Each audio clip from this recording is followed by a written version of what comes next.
الرحيم الحمد لله الملك الحق المبين والصلاة والسلام على حبيب إله العالمين سيدنا ونبينا وحبيبنا وطبيبنا ومولانا أبي القاسم محمد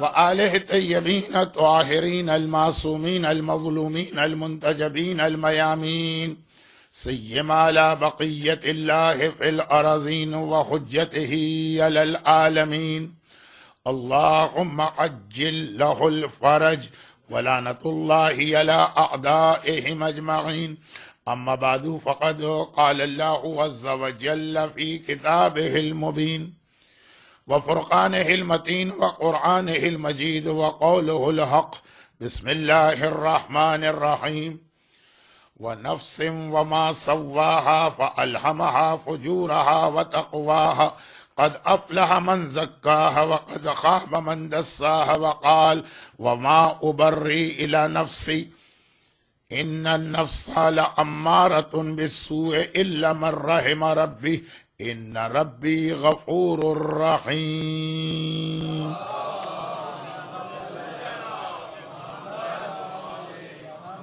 نفس کی پاکیزگی جو قرآن کے الفاظ میں تزکیہ نفس، پیوریفیکیشن آف سول. ماہ مبارک ربیع الاول 2 دن پہلے یعنی ربیع الاول سے 2 دن پہلے 28 صفر وفات رسول خدا، پہلی ربیع الاول ہجرت مدینہ، 17 ربیع الاول ولادت رسول خدا، اور 9 ربیع الاول سلسلہ رسالت کی آخری کڑی یعنی آخری معصوم زمانے کے امام کی امامت کا آغاز، جو نیا کوئی مشن لے کے نہیں آئے گا، اپنے جد رسول خدا کے مشن کو مکمل کرے گا. تو یہ چاروں تاریخیں سبب بنی کہ 1433 ہجری کے اس ایام اضحیٰ کا آخری عشرہ پیغمبر اسلام کے جو فریضے، جو ڈیوٹیز، جو رسپانسبلٹیز ہیں، اس کے حوالے سے بات کی جائے. اور جیسا کہ میں اس سے پہلے 3-4 بار انہی مجالس میں یہ گزارش کر چکا ہوں کہ سورہ بقرہ میں حضرت ابراہیم کی وہ دعا جو پیغمبر کے حوالے سے مانگی گئی کہ ربنا وابعث فیہم رسولا، اے خدا میں نے کعبہ بنا دیا، مکے والوں میں رسول بھیج، اسے خدا نے بدل دیا. اس کی ترتیب کو پروردگار نے تبدیل کیا اور بدلا، اور یہ ترتیب بدلنا ایک انتہائی اہم پیغام بنا کہ پیغمبر کی سب سے اہم ذمہ داری انسانوں کے نفس کو پاک کرنا ہے. اور یہ نفس کیسے پاک ہوتا ہے، یہ اتنا طویل موضوع ہے، یہ تو ابھی شروع ہی نہیں ہوا. خالی اس سے متعلقہ کچھ اہم پیغامات ابھی تک کی 6-7 مجالس میں گزرے. نفس کیسے پاک ہوتا ہے یہ ایک الگ عنوان ہے جس پہ کسی اور موقع پہ گفتگو کی جائے گی. لیکن کل ایک بات اس اعتبار سے بیان ہو گئی کہ بھئی رسول خدا نے ایسی خواتین سے شادی کیوں کی، آقا حسن مجتبیٰ نے جعدہ بنت اشعث بن قیس سے شادی کیوں کی، اور 9ویں امام نے مامون رشید کی بیٹی ام الفضل سے شادی کیوں کی. اب یہ ایک موضوع اس اعتبار سے زیر بحث آ گیا. وہ جملہ جسے میں تیسری مرتبہ دہرا رہا ہوں، اور 2 دن پہلے کی مجلس میں پوری اس کی تفصیل آ چکی کہ یہ شادیوں کا مسئلہ اس لیے آ گیا کہ 9ویں امام کی سیرت 21 سینچری کے ویسٹ اور نارتھ امریکہ میں سب سے اہم سیرت. اس وقت جو دنیا کے حالات، اس وقت جو دنیا کا ماحول، خاص طور پر مغربی دنیا کا، اس میں 9 امام کی سیرت. تو پھر اسی میں یہ بات آ گئی کہ وہ شادی کی ہی کیوں گئی جس کی وجہ سے امام اس امتحان کو دے رہے ہیں، 9ویں امام وہ امتحان دے رہے ہیں کہ ان کا امتحان آج کے زمانے کے ہیوسٹن کے مومنین کے لیے سب سے اہم پیغام بنا۔ تو اب یہ باتیں تو ہو رہی تھی، اس میں ایک سوال بھی کسی نے کر لیا، اور ویسے بھی میں اس عنوان پر بیویوں کے مسئلے کے بعد اس مسئلے پہ خود ہی آتا ہوں، لیکن اب اتفاق ایسا ہے کہ کسی نے سوال بھی کر لیا، اور وہ سوال یہ کیا کہ نفس پاک کرنا عورت کی ذمہ داری، عورت کا فریضہ، اور اسی لیے شادی کے حوالے سے پہلا پیغام یہ ہے کہ ایسی اسپاؤس کا سلیکشن کرنا ہے جو اس کام میں تمہاری مددگار بنے۔ میں اکثر ایک جملہ کہتا ہوں کہ شہزادی کائنات خاتون جنت کے ہزاروں فضائل،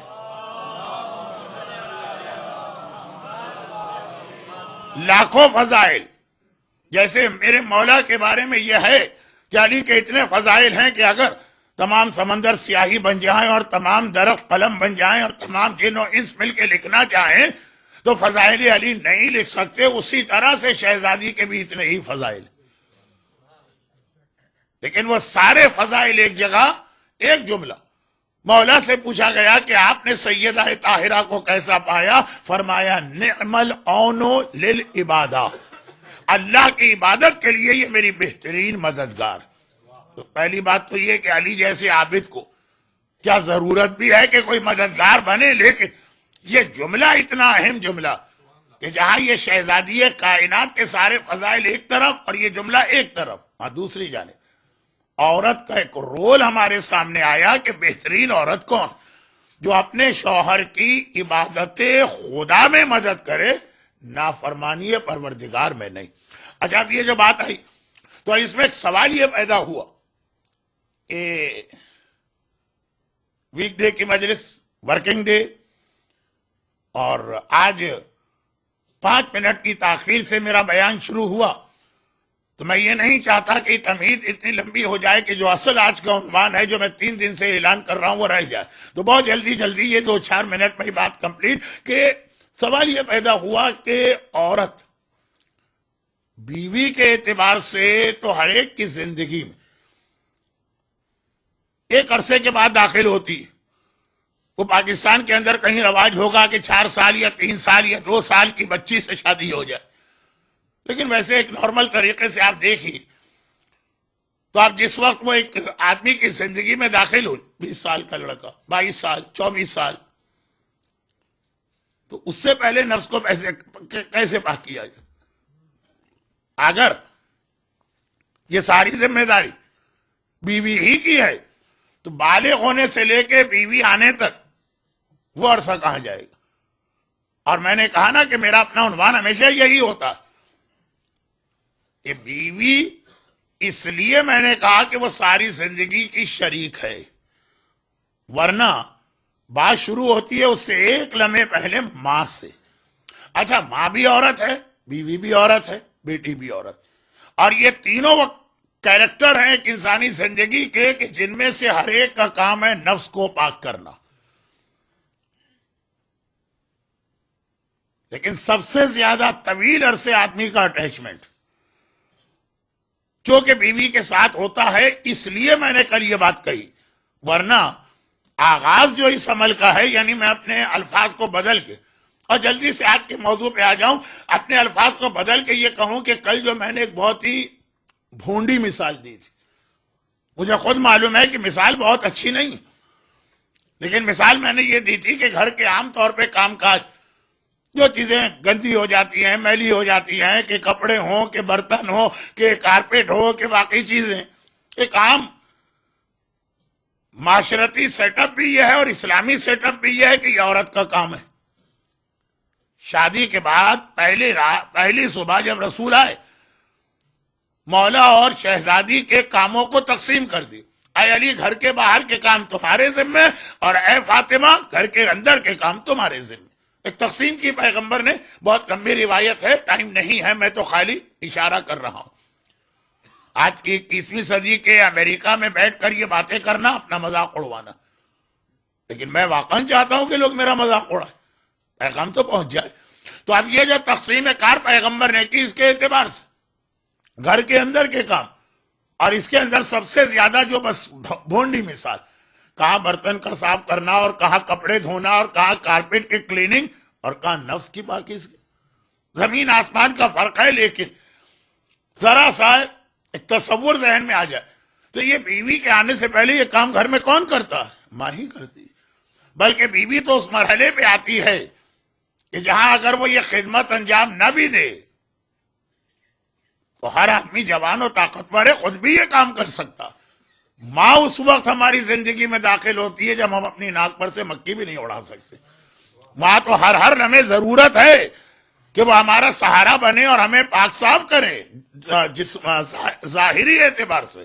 یہی رول ماں کا حقیقی اعتبار سے بھی.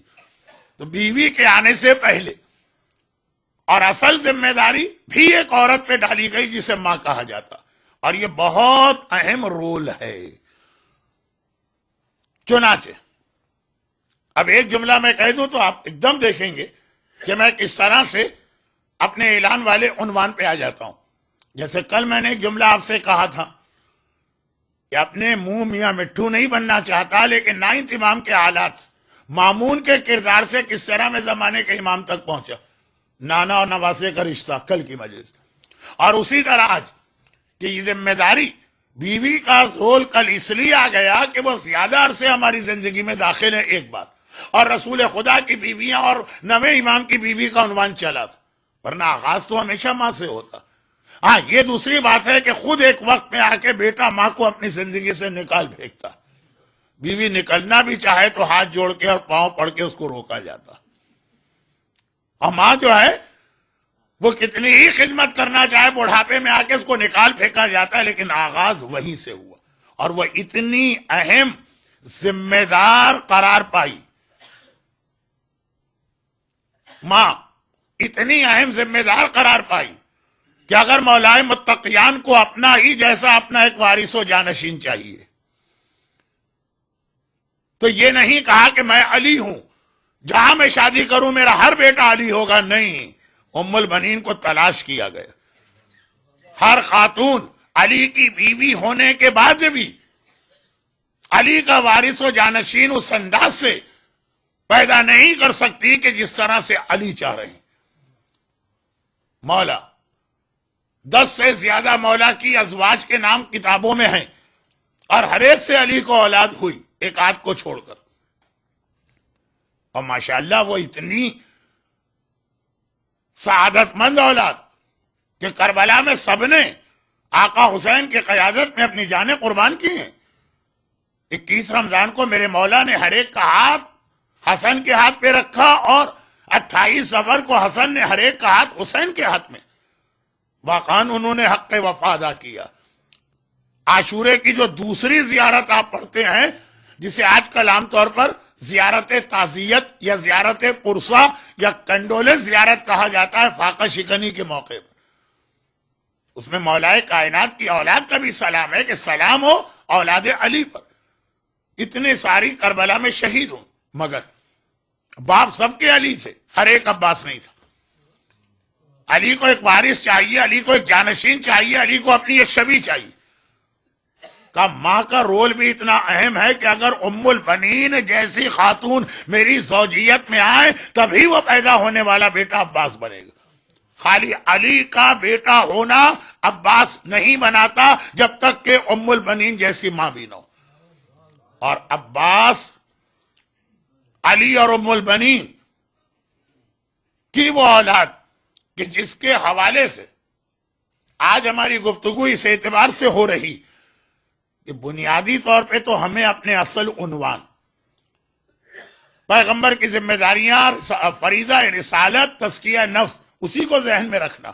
مگر اس تزکیہ نفس کے حوالے سے میرے مولا، میرے آقا ابوالفضل العباس نے کتنا اہم اصول بتایا،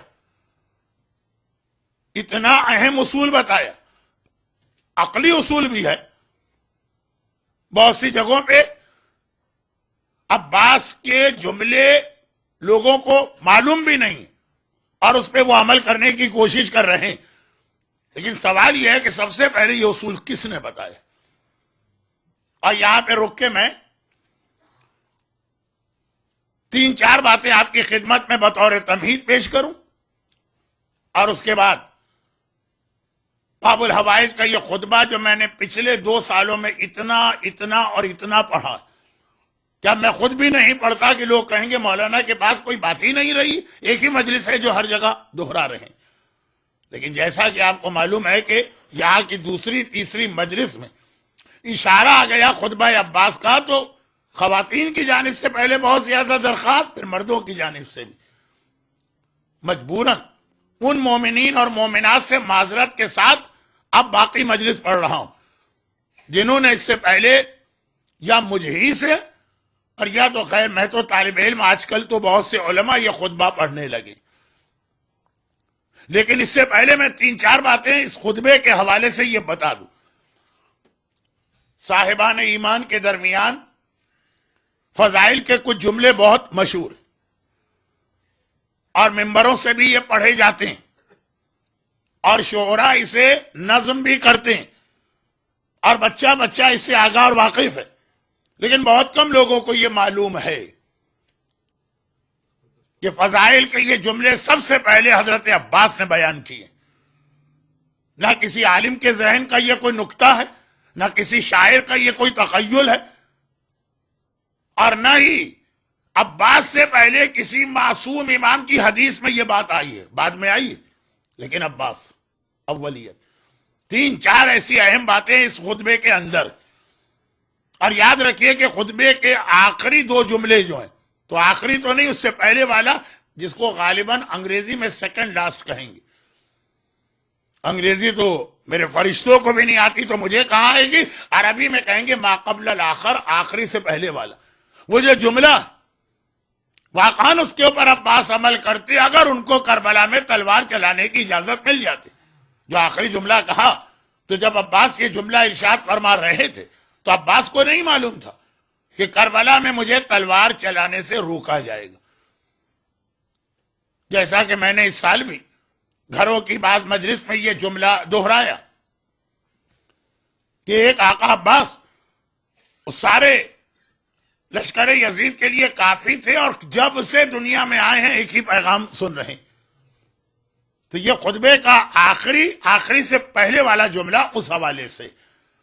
اب اس خطبے میں میرے مولا نے جو کچھ بیان کیا وہ تو میں یہ عرض کرتے ہوئے آپ کے سامنے خطبہ پیش کروں کہ خطبہ بہت طویل نہیں ہے، 1 2 3 4 5، اب یہ گنتی کیوں کر رہا ہوں، 12 یا 13 اس میں جملے، اور یہ خطبہ ہمارے یہاں ہندوستان میں 2 لائبریریز ایسی جس میں شیعت کا ایک ایسا خزانہ اور ذخیرہ ہے کہ نہ حوزہ علمیہ ایران میں وہ ممکن ہے، نہ حوزہ علمیہ عراق میں۔ نجف کا حوزہ کتنا پرانا ہے، 1000 سال پہلے شیخ توسی نے اسے قائم کیا، اس وقت سے وہاں کتابیں جمع ہو رہی ہیں، لیکن یہ 2 ہمارے بزرگوں کی محنتیں بھی ہیں، اور اس زمانے کے حالات کے تحت ایک لکھنؤ کا کھجوا میں کتب خانہ ناصریہ، ناصر الملت علی اللہ مقامہ، اس سے پہلے ان کے والد مولانا حامد حسین صاحب، پھر ان کے بیٹے آغا سعید الملت، ایک عجیب و غریب قسم کا یہ کتب خانہ ہے، اور ایک حیدرآباد میں سالار جنگ میوزیم۔ جب عرب دنیا میں خاص طور پر جہاں جہاں پہ معصومین کا قیام رہا، مکہ، مدینہ، کوفہ، مرو، وہاں پہ شیعہ کتابوں کو ایک باقاعدہ پلاننگ کے تحت جلایا گیا، چھپایا گیا، دریا میں بہایا گیا۔ آج نہیں، اس وقت امام کے زمانے میں 14 سال کی محنت کے بعد خواجہ نصیر الدین طوسی نے ایک ایسی کتاب لکھی، پرانا زمانہ، پرنٹنگ پریس نہیں، ہاتھ سے کتاب لکھی جاتی، چنانچہ ایک کتاب کا صرف ایک نسخہ دنیا میں ہوتا ہے، 1000 کاپیز نہیں ہے۔ اب وہ کہاں کس کے پاس ہے، کس خوش قسمت کو ملا۔ پرانے زمانے میں اونٹوں پر بیٹھ کے کہیں 500 میل، کہیں 1000 میل، کہیں 5000 میل، کہیں 10,000 میل سفر طے کر کے 14 سال کے بعد ایک کتاب لکھی خواجہ نصیر الدین طوسی نے، جن کا لقب محقق اول ہے، یعنی دین شیعت کو جتنا نصیر الدین طوسی نے پھیلایا۔ اب یہ طوسی تو ایک ایسا سرنیم ہے کہ شیعہ تاریخ میں بہت سارے علماء کا ہے، لیکن میں ذرا سی تفصیلات میں زیادہ چلا گیا۔ اور وہ 14 سال کی محنت کے بعد یہ کتاب لے کے عباسی خلیفہ کے پاس پہنچے کہ دیکھیے حدیثوں کا اتنا بہترین کلیکشن ہے، شام کا وقت ہے، وہ بغداد میں دریائے دجلہ کے کنارے بیٹھے ہوئے ہوا کھا رہا ہے، دریا کے کنارے شام کے وقت، اور پھر بغداد کا دریا جہاں مچھلی بھی وہیں تازہ تازہ پکڑ کے کھلائی جاتی ہے۔ عباسی خلیفہ نے دیکھا پہلی حدیث رسول خدا سے نہیں، علی نے سنا رسول خدا سے، حدیث پڑھی بھی نہیں، دوسری حدیث علی نے سنا رسول خدا سے، تیسری حدیث۔ وہ کتاب وہیں سے ہاتھ بڑھا کے اس طرح دریا میں ڈالی کہ 14 سال کی محنت 14 سیکنڈ کے اندر وہ سیاہی جو تھی دریا کے پانی میں جا کے دھل گئی، خالی وہ گیلے کاغذ نظر آ گئے۔ ایک کتاب کا نام تو تاریخ میں آ گیا، ایسی سینکڑوں نہیں ہزاروں کتابیں۔ اب جب یہ کتابیں جلائی جا رہی تو کتنے ہی صاحبان ایمان اور سید زادے اپنا سارا اثاثہ، دولت، درہم، دینار تو چھوڑ کے خالی کتابیں اپنے بغل میں لے کے بھاگے اور پہنچے ہندوستان۔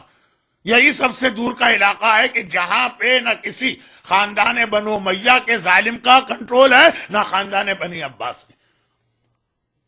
یہ اس سوال کا جواب بھی ہے کہ آخر مکہ مدینہ میں سید کیوں کم ملتے ہیں اور انڈیا اور پاکستان میں کیوں زیادہ ملتے ہیں؟ جو حالات تو دیکھیں، حجاج ابن یوسف نے کسی ایک مومن کو چھوڑا؟ ابن زیاد کے باپ زیاد نے، زیاد کتنا ظالم و خونخوار و وحشی تھا۔ اب اس وقت جب انسان واجب ہو جاتا ہے اپنی جان کی سلامتی، تو کہاں جائے گا؟ وہیں جائے گا جہاں بنو امیہ کا اقتدار نہیں ہے۔ ہندوستان آنے پہ مجبور ہو گئے یہ لوگ، یہ پناہ کی تلاش میں آئے، جو آج کل کی اصطلاح ہے کہ اسائلم یا ریفیوجی۔ تو خیر اپنے ساتھ یہ دولت، سونا، چاندی، یہ چیزیں نہیں لائے، کتابیں لائے۔ جہاں جا رہے ہیں درہم و دینار تو وہاں بھی کما لیں گے، سونا اور چاندی تو وہاں بھی پیدا کر لیں گے، کتاب کہاں ملے گی؟ اور پرانا زمانہ کہ ایک کتاب کا صرف ایک نسخہ یا کاپی ہوتی۔ چنانچہ ہندوستان کے یہ 2 علاقے، شمالی ہندوستان میں کتب خانہ ناصریہ اور جنوبی ہند میں سالار جنگ میوزیم، پھر جو اس کتب خانے کے بانی تھے انہوں نے بکھری ہوئی کتابوں کو جمع کیا ہے۔ کتابیں سب نے آ کے لائبریری میں نہیں رکھی، اس وقت تو کوئی لائبریری نہیں تھی۔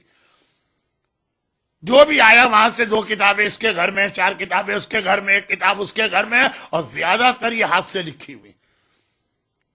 چنانچہ اب یہ کتابیں جمع کرنے کا کام شروع ہوا، جس کا نتیجہ یہ نکلا کہ آج بھی نجف اور قم کے حوزہ علمیہ میں کسی عالم کو اگر کسی موضوع پہ تحقیق کرنا ہوتی ہے تو وہ نجف کے حوزے کو چھوڑ کے یا لکھنؤ کے کتب خانہ ناصریہ میں آ کے بیٹھتا ہے، یا حیدرآباد کے سالار جنگ میوزیم میں۔ جو کتابیں یہاں آج بھی ہیں وہ وہاں پہ نہیں۔ اب یہ الگ بات ہے کہ جو کام ہمارے بزرگ کر گئے وہ ہم نہیں کر پا رہے۔ جو وہاں پہ کتابیں ہیں اکثر صاحبان ایمان کی توجہ ہی نہیں ہے، بک رہی ہیں، چوری ہو رہی ہیں، ضائع ہو رہی ہیں۔ تو یہ بات اتنی تفصیلی کیوں آ گئی کہ جناب عباس کا یہ خطبہ کتب خانہ ناصریہ کھجوا لکھنؤ کے اندر قلمی شکل کے اندر نظر آیا، کتاب کے اندر لکھا ہوا۔ وہاں سے اس کو سب سے پہلے انقلاب اسلامی ایران کے بعد حضرت امام خمینی کا ایک حکم یہ تھا کہ دنیا بھر کے کتب خانے میں پھیل جاؤ، جہاں جہاں شیعوں کی کتابیں ہیں وہ سب کو لے کے آؤ، اور جہاں کتاب لانا ممکن نہیں وہاں پہ اس کی مائکرو فلم بنا کے لائی جائے۔ یہ کتاب وہاں سے ایران گئی، مائکرو فلمنگ، اور وہاں سے پھر یہ خطبہ چھپا، جو اب ترجمہ ہو کے دوبارہ ہندوستان اور پاکستان میں پڑھا جا رہا۔ ہماری میراث، ہمارے کتب خانے کی کتاب ہم نے کبھی پڑھا ہی نہیں۔ اور جس ایران کے بارے میں اتنے غلط تاثرات بعض صاحبان ایمان کے ذہن میں، یہ وہاں کا ایک تحفہ۔ یہ تو ہوا ذرا سا اس کا انٹروڈکشن کہ یہ خطبہ اتنا مشہور کیوں نہیں۔ اور دوسری بات یہ کہ اس خطبے کو مولا عباس نے ایک عجیب موقع پہ پڑھا ہے۔ اب میں یہ دعا کرتا ہوں اللہ سے کہ ٹائم کے اندر میں بات پوری کر لوں۔ اگر اس کے پیغامات ابھی نہ دے سکا اس خطبے کے تو کم از کم الفاظ آ جائیں گے، اور پھر پیغام کل کی مجلس میں آ جائیں گے۔ میں یہ نہیں چاہتا کہ خطبے کا جو ٹیکسٹ ہے اس میں سے کچھ آج رہ جائے۔ تشریح اور وضاحت کل ہو سکتی ہے تاکہ جو لوگ خاص آج آئے ہیں ان کو کل زحمت نہ ہو. میں ان لوگوں میں سے نہیں ہوں کہ آدھی بات پڑھ کے اگلے دن لوگوں کو بلانے کے لیے جان بوجھ کے آدھی بات چھوڑ دیتے ہیں. نہیں چاہتا ہوں جو آج آیا وہ آج کی بات آج ہی سن لے, تاکہ اگر اس کا فیصلہ ہے کہ کل نہیں آنا تو زبردستی یا مجبوراً نہ لائے جا. تو اب میں ذرا جلدی کر رہا ہوں. یہ خطبے کے حوالے سے ایک بہت عجیب بات ہے, اور وہ یہ ہے کہ یہ خطبہ اصلاً آقا حسین کو دینا چاہیے تھا. کیا مطلب اس جملے کا؟ کربلا کا پورا جہاد آقا حسین کی قیادت میں, معصوم قیادت, تو آقا حسین کو کربلا کے حوالے سے بات کرنا چاہیے. یہ خطبہ دیا گیا اس دن جس دن آقا نے یہ فیصلہ کیا کہ چونکہ حاجیوں کے اندر بہت سارے یزیدی صرف اس لیے آئے ہیں کہ دوران حج حسین کو شہید کر دیا جائے, اور یہ شہادت اس طرح بنے کہ حج کے دوران نامعلوم افراد نے نواسہ رسول کو قتل کر دی. یہ بہت پرانی ٹرم ہے, آج بھی حکومتیں کسی کا پتہ صاف کرنا چاہتی ہیں تو یہی ہوتا, نامعلوم افراد کی فائرنگ کے نتیجے میں فلاں آدمی مارا گیا, بلکہ پھر اسی کا کینڈولنس میسج آ جاتا ہے کہ جس نے قتل کروایا. اور اگر مامون رشید ٹائپ کا فراڈیا یا چیٹر ہے تو نماز جنازہ کی پہلی صف میں بھی آ کے کھڑا ہوتا. ہم نے ضیاء الحق کو ایسے کئی جنازوں میں دیکھا. خیر, تو خلاصہ یہ ہے کہ اب حسین شہادت کے لیے تو تیار ہیں. جیسے آقا عباس اکثر کہتے تھے کہ میرے بابا نے مجھے کربلا کے لیے مانگا ہے, تو آقا حسین کہتے تھے کہ میں اس دنیا میں شہید ہونے ہی کے لیے آیا ہوں, مگر وہ شہادت ایسی نہ ہو کہ نامعلوم افراد شہید کر کے چلے گئے. روزے روشن میں ہو, ایک ایک کو پتا ہو کہ قاتل کون ہے, ایک ایک کو پتا ہو کہ حسین کا مقصد کیا تھا. چنانچہ حسین فیصلہ کیا کہ یہ حج چھوڑا جائے گا, حج کو عمرے میں بدلا جائے گا. یہ یہاں تک کا جملہ ہر ایک نے سنا.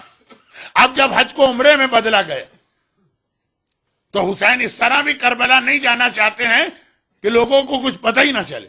نہیں, اپنا پیغام دے کے جانا چاہتے ہیں کہ آخر میں حج کو عمرے میں بدل کے کیوں جا رہا ہوں. یہاں پہ ایک بات میں کہہ دوں کہ پورے سفر کربلا میں حتیٰ کربلا پہنچ کر بھی قدم قدم پہ آقا حسین نے خطبے دیے. جب یہ 28 رجب کو قافلہ مدینے سے نکلا تب آقا حسین نے تحریر میں لکھ کر اپنے بھائی محمد حنفیہ کو وصیت نامہ رکھوا دیا, میں کربلا کیوں جا رہا ہوں.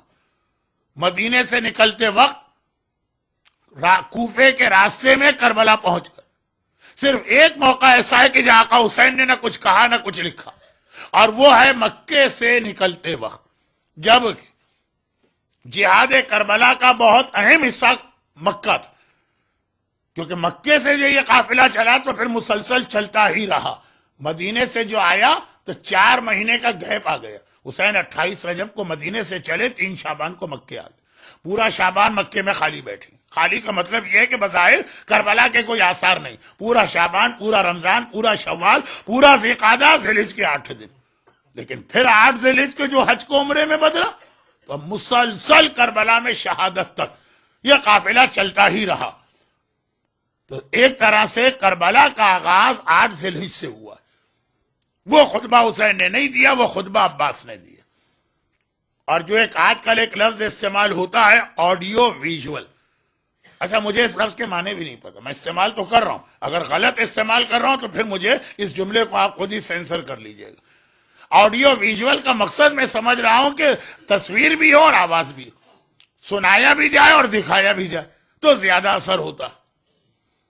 اس خطبے میں آقا عباس نے یہی طریقہ اختیار کیا. خطبہ دے بھی رہے ہیں اور اپنے ہاتھوں کی حرکت سے خطبے کے اہم جملوں کو سمجھا بھی رہے ہیں. اور اگر یہی مطلب آڈیو ویژول کا ہے جو میں سمجھا اور جو میں نے ابھی کہہ دیا, تو یہ تاریخ کا دوسرا خطبہ ہے جس میں یہ طریقہ اختیار کیا گیا. پہلا خطبہ غدیر خم میں پیغمبر کا تھا, زبان سے من کن تو مولا کہہ بھی رہے ہیں, ہاتھوں میں علی کو اٹھا کے دکھا بھی رہے ہیں.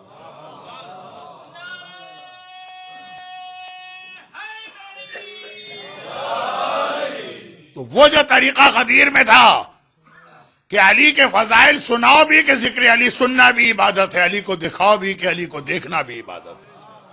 اور وہ جو طریقہ رسول کا تھا کہ جب تک کہ مجمع کو ایک چیز دکھائی نہ جائے توجہ پوری نہیں ہوتی، جس کی وجہ سے آڈیو کے ساتھ ویژول ایسپیکٹ آج کل بہت اہم بن گیا۔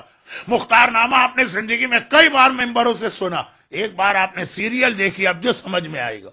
یہ طریقہ عباس نے اختیار کیا، اور تاریخ کہتی ہے کہ ہوا یہ۔ اب میں بہت تیزی سے اصل عنوان پہ آ گیا۔ تاریخ کہتی ہے کہ ہوا یہ کہ 8 ذی الحجہ یا اسے ایک دن پہلے 7 ذی الحجہ مکے کے سب سے زیادہ کراؤڈڈ دن کا نام ہے 7 ذی الحجہ۔ ساری دنیا کے حاجی جن کو آنا آ جاتے ہیں، اور خانہ خدا کا صحن سب سے زیادہ 7 ذی الحجہ کو مجمع ہوتا ہے۔ اتنا بڑا مجمع، یعنی میکسیمم مجمع اگر کسی کو چاہیے، جیسے ایک مختصر سی مثال دے دوں، ایام اعظام میں ہمیں کوئی بہت اہم پیغام دینا، پہلی محرم کو بھی دے سکتے ہیں اور تیسری کو بھی اور چھٹی کو بھی، میکسیمم مجمع عاشور کے دن ملے گا۔ حج میں اگر کوئی پیغام دینا ہے، میکسیمم مجمع جو ہے 7 ذی الحجہ اور 8 ذی الحجہ کو ملتا۔ اس دن عباس نے خطبہ دیا، اور اس طرح سے دیا کہ آقا حسین بھی ہیں، آقا عباس بھی ہیں، دونوں گھر سے نکلے۔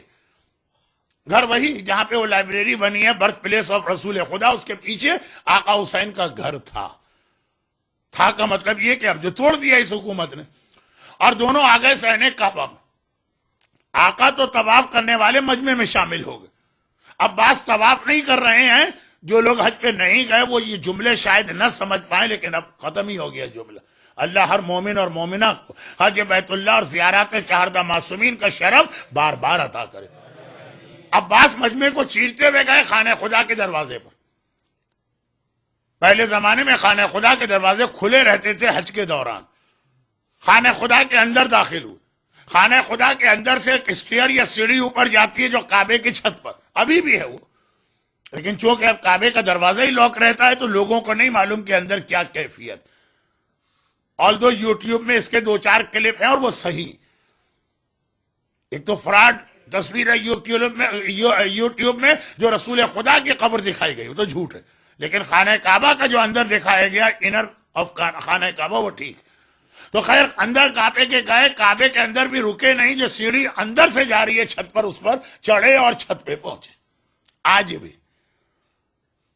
آج بھی اگر کوئی خانہ خدا کی چھت پر آپ کو نظر آئے کسی بھی کام سے، وہاں مینٹیننس ورک بھی ہوتا ہے، بعض اوقات بارش کا پانی جمع ہوتا ہے اور میزاب رحمت سے نہیں نکل پاتا، اس کی بھی صفائی ہوتی۔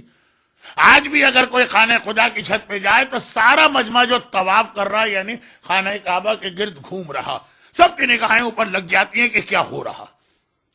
ہر سال 2 مرتبہ خانہ کعبہ کا غلاف بدلا جاتا ہے، جس میں سے ایک تو حج کا موقع ہے۔ اب جب اتنا بڑا غلاف بدلا جا رہا تو سارے لیبر اور سارے سپروائزر وہ چھت کے اوپر آ کے غلاف بدلتے ہیں، سب لوگ طواف کر رہے ہیں، نگاہیں اوپر خود بخود چلی جاتی۔ عباس علمدار کعبے کی چھت پہ گئے، کعبے کی چھت کو عباس نے اپنا ممبر بنایا، جیسے غدیر میں پیغمبر نے پالان شتر کا ممبر بنایا، عباس نے خانہ خدا کی چھت کو اپنا ممبر بنایا۔ وہ ممبر بھی سب سے عجیب، یہ ممبر بھی سب سے عجیب، اور کسی نے خانہ کعبہ کی چھت سے خطبہ نہیں دیا۔ اب عباس خانہ خدا کی چھت پہ پہنچے، یہ عباس کا ممبر۔ اب ایک عام آدمی بھی کعبے کی چھت پہ جائے تو نگاہ اٹھ جاتی۔ عباس کے حوالے سے جملہ آج کل بہت پڑھا جانے لگا ہے تو سمجھانے کی ضرورت نہیں کہ عباس کا قد بھی اتنا زیادہ تھا کہ اب جو خانہ کعبہ کی چھت پہ گئے تو ہر ایک کی نگاہ پڑی اور ہر ایک رک گیا۔ عباس کو دیکھ لیا، مجمع رک گیا، اسٹینڈ اسٹل۔ معلوم ہے کہ کوئی کلیننگ نہیں ہو رہی، کوئی مینٹیننس نہیں ہو رہی، کوئی غلاف کعبہ نہیں بدلا جا رہا۔ عباس خانہ خدا کی چھت پہ کیا کر رہے؟ کچھ لوگ نہیں بھی جانتے ہوں گے جو اسلامی دنیا سے خالی حج کے لیے آئے، اور بہت سے پہچانتے ہوں گے۔ مجمع روکا اور عباس نے خطبہ شروع کیا، اور خطبہ شروع کیا تو اب دونوں ہاتھوں کو، جو میں نے آڈیو ویژول کا خطبہ دے رہے ہیں، ہاتھوں کے اشاروں سے کچھ پیغام واضح کر رہے ہیں۔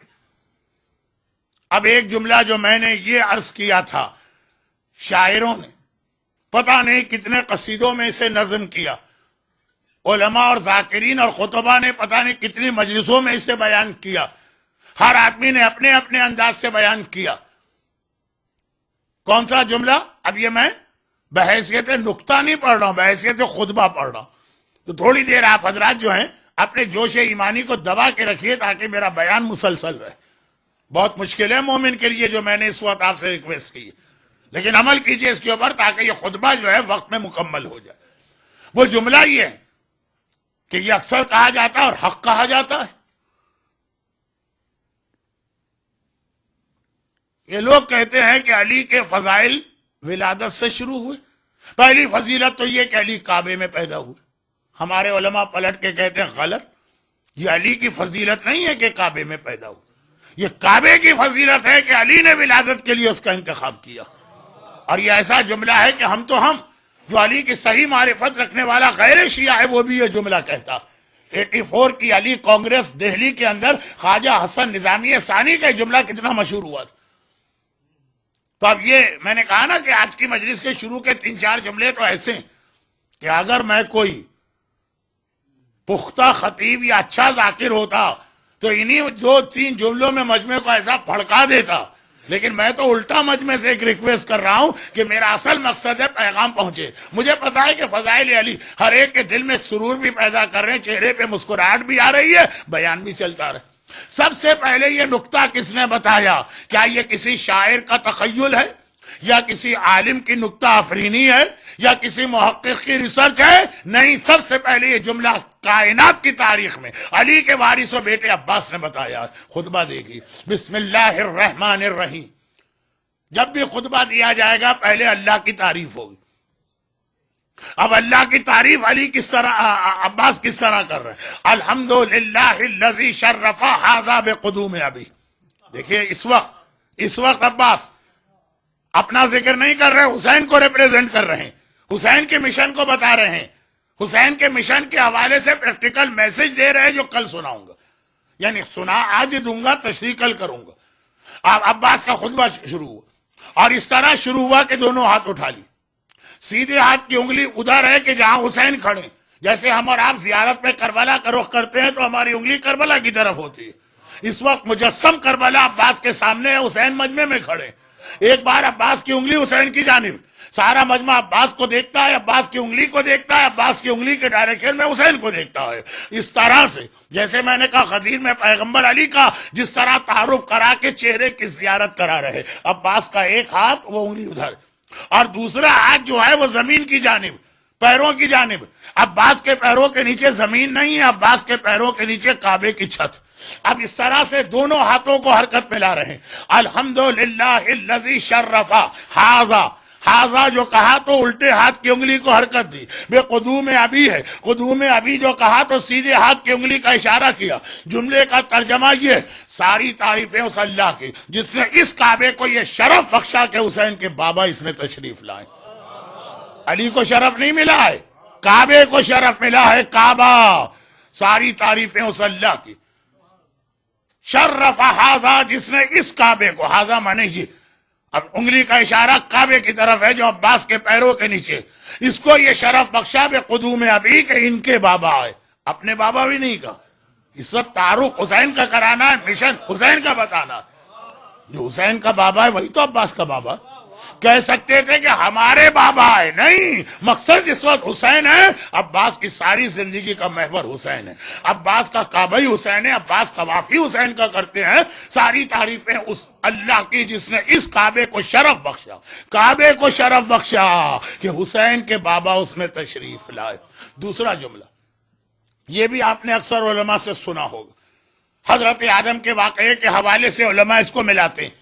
اب میں وہ ساری چیزیں اس لیے چھوڑ دیتا ہوں کہ ہر مومن نے زندگی میں ایک بار نہیں 85 بار وہ جملے سنے، اور عام حالات ہوتے یعنی وقت بہت زیادہ ہوتا تو میں ان کو سمجھا، میں خود بھی مزے لے کے پڑھتا اور آپ سے بھی یہ تقاضا کرتا کہ جو آپ تڑپ رہے ہیں وہ نعرے بھی لگائیے، لیکن وقت کی کمی کی وجہ سے میں آپ سے ایک ایسی ریکویسٹ کر رہا ہوں جو آپ کے لیے بھی کتنا مشکل ہو رہی ہے۔ اگلا جملہ اسی کے اندر، وَمَنْ كَانَ بِالْأَمْسِ بَيْتًا صَارَ قِبْلَةً، کعبے کے حوالے سے، اور جو علی کے آنے سے پہلے بیتن ایک عام گھر تھا، علی کے آنے سے اب وہ قیامت تک کے لیے قبلہ بنا ہے۔ علی کی ولادت کے بعد کعبہ قبلہ بنا، یہ نقطہ سب سے پہلے کس نے بتایا؟ یہ عباس نے بتایا، 8 ذی الحجہ کو بتایا، کربلا جانے سے پہلے بتایا، کعبے کی چھت پہ کھڑے ہو کے بتایا، من کان بالامس بیتا، امس عربی میں کہتے ہیں یسٹرڈے، جو کل تک بیتا ایک عام سا گھر تھا، بیت تو ہر بیت ہے، ہمارا گھر بھی بیت، آپ کا گھر بھی بیت، جو کل تک ایک عام گھر تھا، سارا قبلتن، وہ اچانک قبلہ بن گیا کیونکہ حسین کے بابا اس میں تشریف لائے ہیں۔ فضائل علی کے یہ 2 اہم ترین نقطے اس انداز سے عباس نے اس خطبے میں بتایا کہ تعریف اللہ کی ہو رہی ہے، ذکر علی کا ہو رہا ہے، فضائل علی کے بتائے جا رہے ہیں۔ اب اس کے بعد ایک جملہ آتا ہے مشن، یعنی اب جو دشمن ہے اور اتنی بڑی تعداد ہے اسی مجمع کے اندر احرام پہنے ہوئے حج کے لیے لبیک اللہم لبیک کہنے والے، اب ایک جملہ ان کو زجر و توبیخ، ان کو کنڈیم کر رہے ہیں۔ پھر اس کے بعد 2 جملے ایسے آتے ہیں۔ فرزدق کا ایک بہت مشہور قصیدہ ہے، کوئی حیثیت نہیں رکھتا، جیسے فرزدق کی کوئی حیثیت نہیں عباس کے سامنے، ہوں گے بڑے فضیلت والے لیکن عباس کے کیا میچ۔ اسی طرح عباس کا جملہ بھی سنیے اور فرزدق کا جملہ اپنے دماغ میں دہرا لیجئے گا، اشارہ میں کروں گا، لیکن فضائل کے 2 جملے، پھر فضائل کے 2 جملے، ان کے درمیان پیغام، ایھا الکفرۃ الفجر، اے انکار کرنے والوں اور اے فاسق و فاجر لوگوں، انتم تصدون طریق البیت، تم اس کے لیے خانہ خدا کا راستہ بن کر رہے، الامام البررہ، جو تمام مخلوقات کا امام، اور ومن احق بہ وادنی منہ دون سائر الناس، جو تمام انسانوں سے زیادہ خانہ خدا کے قریب آنے کا حق رکھتا ہے، تم اس کا راستہ روک کے بیٹھے ہو۔ حسین کو حج کہاں کرنے دیا گیا؟ شرابی آ جائے، جواری آ جائے، فاسق آ جائے، زانی آ جائے، گناہگار آ جائے، سب حج کریں گے، حسین حج نہیں کریں گے۔ حج کو عمرے میں بدلنا پڑا نا، ایک بار فضائل کے ساتھ ساتھ پیغام بھی چل رہا، اے کفرہ فجرہ، اے انکار کرنے والے فاجروں، تم اس امام بررہ کا راستہ روک رہے، تصدون طریق البیت، ذرا سی شاعری والی اردو آپ کی ہے تو آپ سمجھ جائیں گے، طریق مانے راستہ، بیت مانے گھر۔ پھر اس کے بعد اب عباس ایک مرتبہ پھر منزل فضائل پر آئے، تم نے حسین کا راستہ روک دیا کہ حسین خانہ خدا کی طرف نہیں جا سکتے۔ فرق کیا پڑا حسین پہ، کیا فرق پڑا؟ اب سنیے، فرزدق کا واقعہ ہر آدمی جانتا ہے۔ بنو امیہ کا حکمران ہشام حج کرنے آیا، حجر اسود کی جانب جانا چاہتا ہے، مجمع راستہ ہی نہیں دے رہا، 3 بار کوشش کی، تینوں بار اتنا دباؤ تھا کہ پیچھے ہٹ گئے۔ اب حج میں یہ ہوتا ہے، چلے یہاں تک تو اس نے برداشت کر لی۔ ایک بار اس نے دیکھا کہ ایک ایسا شخص آیا، وہ جانتا ہے، چوتھے امام آئے، ان کو دیکھتے ہی مجمع ایسا چھٹا اور ایسا راستہ بنا، امام گئے، حجر اسود کو بوسہ دیا اور آگے بڑھ۔ جیلسی، حسد، کبھی آدمی اپنی پریشانیوں پہ پریشان نہیں ہوتا، لیکن اس کو یہ نعمت کیوں ملی ہے اس پر زیادہ پریشان۔ شام کو جب تک خود موقع نہیں ملا وہ پھر بھی نہیں گھبرایا تھا، حج میں تو یہ ہوتا ہی ہے، لیکن جب دیکھا مجھے کوئی راستہ نہیں دے رہا اور اس کو ہر ایک نے راستہ دیا۔ بہت مشکل اردو کا لفظ استعمال کر رہا ہوں، لیکن جو لوگ یہاں ہیں یہ سب سمجھیں گے، کیونکہ یہ تو شاعری کا لفظ، تجاہل عارفانہ سے کام لیا، پتا ہے کون ہے، لوگوں سے کہنے لگا یہ کون نوجوان ہے جس کے لیے لوگوں نے راستہ ہے کون، یہ کہاں سے آیا؟ فرزدق سے برداشت نہ ہو، وہ مشہور خطبہ کہا کہ تو نہیں جانتا، اس کو مکہ جانتا، یہ وہ شخص ہے کہ مکہ جانتا ہے، کعبہ جانتا ہے، بتھا جانتا ہے، حجر اسود اس کو جانتا ہے، تو نہ جانے تو یہ تیری عقل کا قصور۔ یہ فرزدق کا ایک بہت ہی شعراء آفاق خطبہ ہے، قصیدہ ہے، جو میں نے بہت ہی شارٹ میں پڑھا، اور بہت عقیدت اور احترام کے ساتھ مومنین اس قصیدے کو پڑھتے ہیں۔ بہت زبردست خیال پیش کیا کہ سب جانتے ہیں اس امام کو، لیکن یہ ہے فرزدق کا شعر۔ اب عباس کا جملہ سنیں، کتنا فرق ہے ان 2 جملوں میں۔ فرزدق کا قصیدہ آج بھی تمام علماء اسلام کہتے ہیں کہ امامت کے تعارف کے اعتبار سے ون آف دا بیسٹ قصیدہ ان عربک پوئٹری۔ کائنات کا ذرہ ذرہ ان کو جانتا، کائنات کا چپا چپا ان کو جانتا، یہ ہے معرفت امام۔ ہم جانے کے نہ جانے کیا وہ میر کا شعر ہے، لیکن آج میں شعر نہیں پڑھنا چاہتا. نہیں وہ تو ہے، وہ شعر مجھے یاد ہے، پتا پتا بوٹا بوٹا حال ہمارا جانے جانے نہ جانے، گل ہی نہ جانے باغ تو سارا جانے ہے. میں شعر نہیں پڑھتا لیکن جانتا ہوں شعروں کو. تو اب یہ ہے کہ اے حشام تو نہ جانتا ہو، کائنات کا ذرہ ذرہ ان کو جانتا، اور خاص طور پہ کعبہ معرفت رکھتا ہے. یہ فرزدق نے نقطہ پیش کیا. عباس نے یہ نہیں کہا کہ کعبہ معرفت رکھتا. عباس نے کہا لولا حکم اللہ الجلیہ و اسرارہ العلیہ و اختبارہ البریہ لطار البیت الیہ قبل ان یمشی لدیہ والناس یستسلم الحجر والحجر یستسلم یدیہ. کعبہ ان کو پہچانتا ہے، یہ فرزدق نے کہا. اور عباس نے کیا کہا؟ لولا حکم اللہ الجلیہ. بھئی اللہ کی ایک مصلحت ہوتی، حکم خدا ہے، اور اسرارہ العلیہ اللہ کی بلند اسرار ہیں، یعنی اللہ کی مصلحت. اگر اللہ کی مصلحت نہ ہوتی، وہ اختبارہ البریہ، اور مخلوقات کا امتحان لینا مقصد نہ ہوتا. اللہ مخلوقات کا امتحان لینا چاہتا. اگر ایسا نہ ہوتا لطار البیت الیہ قبل ان یمشی لدیہ، تو میرے مولا کو خانہ کعبہ کی طرف نہ جانا پڑتا، کعبہ آ کے حسین کا طواف کر رہا ہوتا. فرزدق کہہ رہے ہیں کعبہ ان کو پہچانتا ہے. عباس کہہ رہے ہیں پہچانتا کوئی بات نہیں ہے، کعبہ اپنی جگہ سے چل کے آتا اور حسین کے چاروں طرف طواف کر رہا ہوتا. والناس یستسلم الحجر، اور تمام انسان حجر اسود کو بوسہ دے رہے تھے. والحجر یستسلم یدیہ، اور حجر اسود اچھل کے آتا اور حجر اسود حسین کے ہاتھ کو بوسہ دے. انسان حجر اسود کو بوسہ دے کے سمجھتا میں نے بڑا ثواب لے لیا، اور حجر اسود کہتا کہ میں حسین کے ہاتھ کا بوسہ دینا چاہتا ہوں. اب یہ ہو گئے فضائل. اب آیا حسین کا مشن، اب آیا حسین کے لشکر کی کیفیت، اور اب آیا وہ منزل، وہ خطبے کا وہ موقع جہاں پہ آپ کو پیغمبر کی ایک حدیث اور میں یاد دلاؤں گا اور خطبہ ختم ہوگا. 1 2 3 4 5 6 جملے اب تک آ چکے. میں نے کہا یہ بہت لمبا خطبہ نہیں ہے، تقریباً 13 تو نہیں 20 22 جملے. اب میرا مولا کہتا لولا مشیت مولاي مجبولۃ علی مشیت الرحمن، اگر میرے مولا خدا کی مشیت کے تابع نہ ہوتے. حسین اور علی وہی چاہتے ہیں جو اللہ چاہتا. وما تشاءون الا ان یشاء اللہ، قرآن کی آیت کا اپنے الفاظ میں جز بنا دیا اس کو خطبے. اگر ولولا مشیت مولاي، اگر میرے مولا کی مشیت مجبولۃ علی مشیت الرحمن، خداوند رحمان اور رحیم کی مشیت کے تابع نہ ہوتی، اگر ایسا نہ ہوتا لوقعت علیکم الثقل كالصقر الغضبان علی عصافیر الطیران.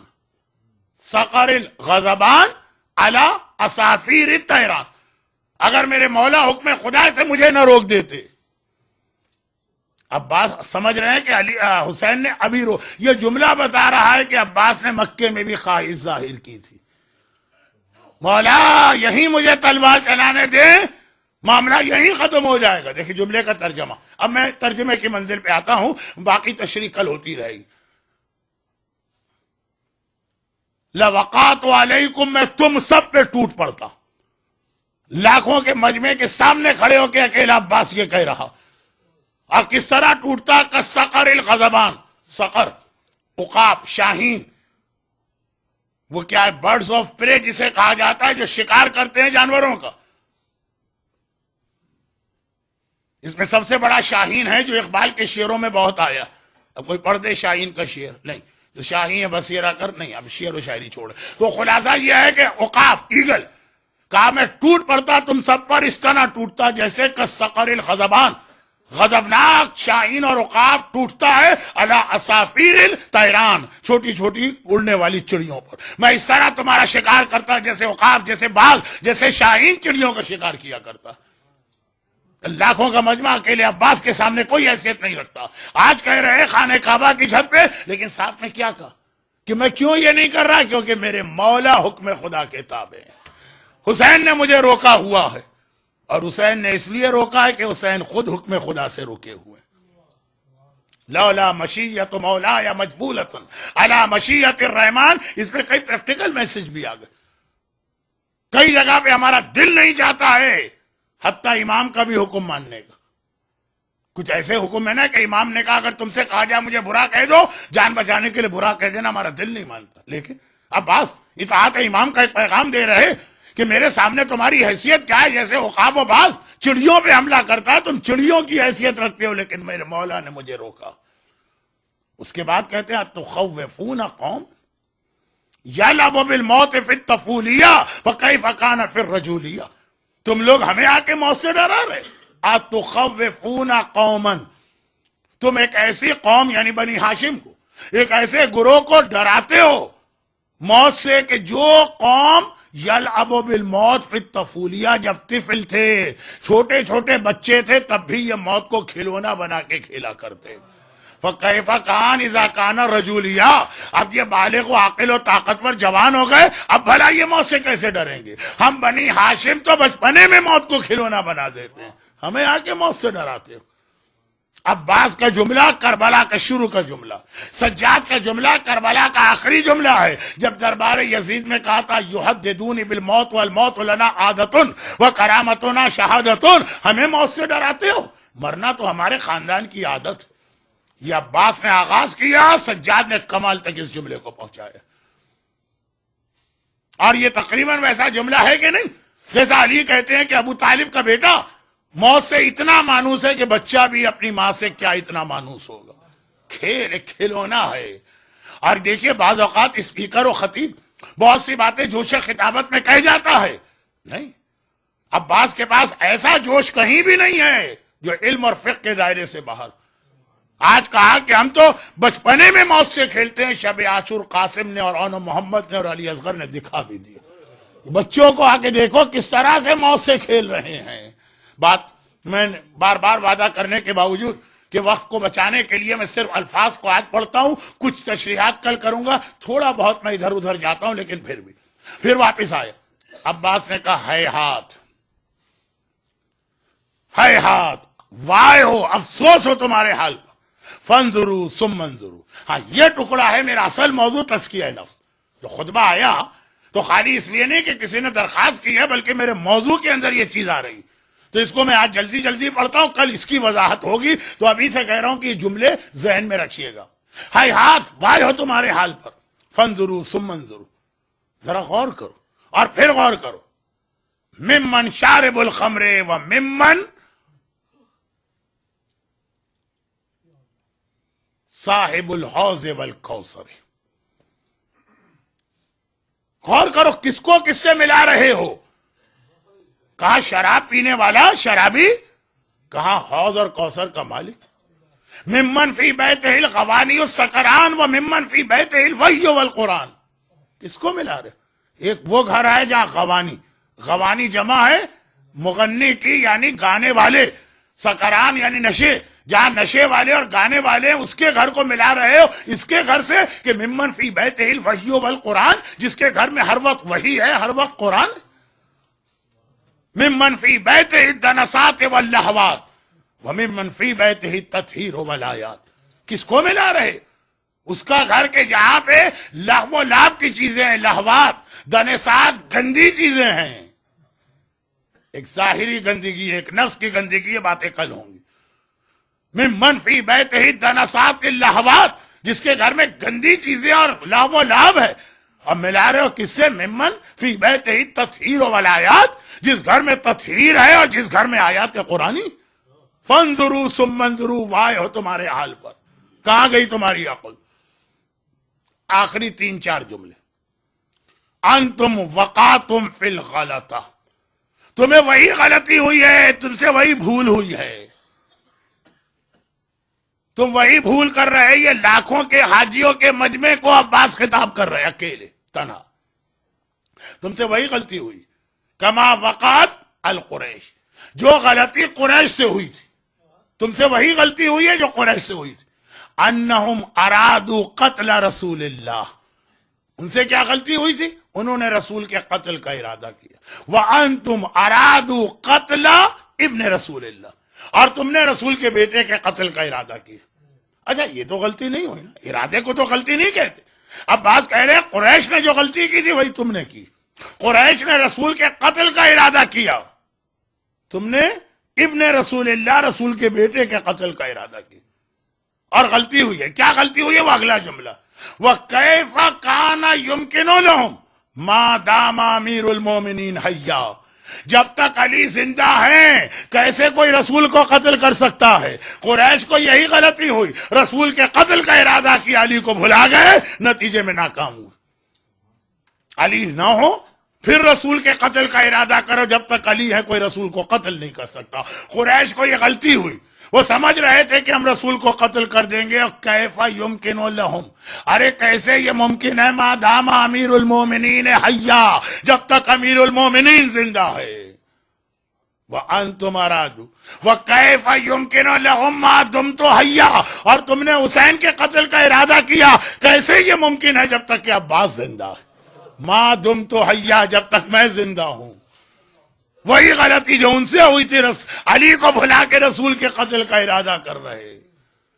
اب دیکھیں یہ وہ منزل نہیں آ گئی جہاں ہمیں ایک اور حدیث رسول یاد آ رہی. یا عباس کی معرفت دیکھیے، عباس کا علم دیکھیے، عباس کی جلالت دیکھیے، عباس کے خطبے کی شان دیکھیے. ایک انتہائی عاجز و ناکارہ اور کم عقل اور کم علم آپ کے سامنے عباس کے جملے پیش کر رہا ہے، اور جبکہ اردو میں آپ تڑپے جا رہے ہیں. عباس ہو، عباس کا انداز ہو، مجمع عربی سمجھنے والا، الفاظ عربی کے ہو، کیا سناٹا اس وقت حرم کعبہ میں چھایا ہوگا. عباس کہہ رہے ہیں سنو، رسول کے قتل کا ارادہ کرتے ہو، بھول گئے کہ علی موجود ہے، جب تک علی زندہ ہے کوئی رسول کو قتل نہیں کر سکتا. حسین کے قتل کا ارادہ کرتے اور بھول گئے کہ ابھی عباس زندہ ہے، جب تک عباس ہے کوئی حسین کو نقصان نہیں پہنچا سکتا. اب یہ دیکھ کر مجھے ایک حدیث یاد آ گئی. اس وقت عباس نے کیا کہا کہ علی محافظ رسول ہیں اور میں محافظ حسین.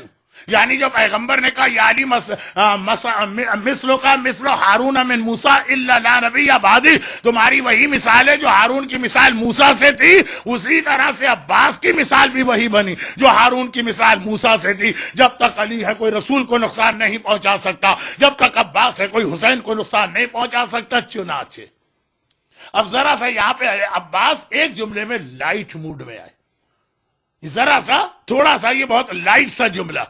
اگر میں کہہ رہا ہوتا تو میں کہتا ذرا جوک کے اسٹائل کا، لیکن خیر عباس کا خطبہ ہے اور عباس کی جلالت ہے اور عباس کے خطبے کی سیریسنس یا سنجیدگی. جملہ کیا؟ تعالو اخبرکم، ادھر آؤ میں تمہیں یہ بتاؤں کہ تمہاری پلاننگ کیسے کامیاب ہوگی. دیکھیے اب یہ ذرا سا ہو گیا نا، کہہ رہے دشمنان اہل بیت سے تم نے ایک پلان کیا ہے کہ حسین کو شہید کرو گے. آؤ میں تمہیں بتاتا ہوں، تعالو میرے پاس آؤ، اخبرکم میں تم کو خبر دیتا ہوں کہ کیسے قتل حسین کر سکتے ہو. بادر قتلی وضرب عنقی، اگر حسین کو قتل کرنا ہے پہلے مجھے قتل کرنا ہوگا، پہلے میری گردن کو کاٹنا ہوگا. اور عباس کو پتا ہے نہ مجھے کوئی قتل کر سکتا ہے نہ میری کوئی گردن کاٹ سکتا. تو بتا رہا ہوں جب تک عباس ہے اگر حسین کو قتل کرنا ہے بادرو قتلی، بادرو یعنی پہلے مجھے قتل کرنا ہے، وضرب عنقی اور میری عنق یعنی میری گردن کو وضرب کاٹ دینا. تب اب یہ جملہ اس کو میں نے لائٹ موڈ میں کہا، تب یمکنو مرادکم، تب تم اپنی مراد تک پہنچو گے. واللہ لا بلغ مرادکم، اور اللہ کی قسم تم کبھی اپنی مراد تک پہنچ ہی نہیں سکتے. عباس ہے نا، بدروا اعمارکم و اولادکم، اللہ تمہاری بستیوں کو بھی تباہ کرے اور اللہ تمہاری اولاد کو بھی منتشر کر دے. وَلَعَنَ اللَّهُ عَلَيْكُمْ وَلَا أَجْدَادِكُمْ، اور اللہ کی رحمت دور ہو تم سے بھی اور تمہارے بزرگوں سے بھی. یہاں پہ عباس کا خطبہ ختم ہوا، یہ آخری پیغام کیا. اولاد کی غلطیوں میں بزرگوں کو شریک کر رہے عباس کہ وہی ہمارا موضوع. ماں غلطی کرتی ہے تو بیٹے کے اندر نجاست و گندگی جاتی ہے، موضوع وہی ہے. لیکن ابھی بس خطبہ اختتام کو پہنچا. یہ 22-23 جملے گنیے، اس میں فضائل بھی، اس میں تاریخ بھی ہے، اس میں اپنی فضیلت کا اظہار بھی ہے، اس میں آقا حسین کے مشن کو بھی بتا رہے ہیں، اس کے اندر تولا بھی ہے، اس پہ تورا بھی ہے۔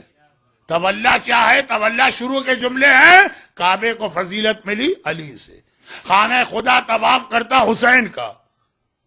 حسین کون ہے؟